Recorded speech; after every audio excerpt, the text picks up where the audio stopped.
So nice, they did it twice. The double weekend of Coachella seemed to go off without a hitch. Each weekend had its own surprises. The first weekend had Rain, Rihanna, Usher, and Zach De La Rocha from Rage Against the Machine as surprise guests.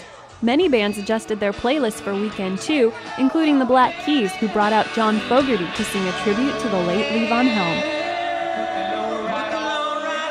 But thanks to the two-weekend format, some surprises happened outside of Coachella. This year was my 10th consecutive year, but a friend of mine came with us who had never been to Coachella. And then all of a sudden, he gets a text message from a friend who is sitting in a health food store, smiling into the camera, and behind her is Tom York in all of his glory. And it just so happened that where we were driving was like adjacent to where this place was. I couldn't freaking believe it. That's Stacy Gravito, a veteran Coachella goer who looks forward to more chance encounters like this in the future. That'll maybe change people's minds about should I go both weekends or not. I think if you give yourself the opportunity to go that amount of time for 6 days to this thing, I mean, you're going to expand your chances of experiencing things that you've never experienced before. Pre-sales for the 2013 Coachella were supposed to last 1 week beginning May 17th, but sold out in just a few hours. Though the lineup won't be announced till early next year, Eric Massey, a Coachella website administrator, says you might want to pay attention to the message boards.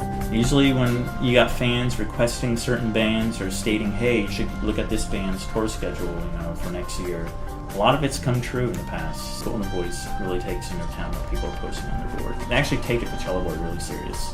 It actually has a lot of power. Massey also runs his own personal site where users can find bootlegs of their favorite Coachella performances.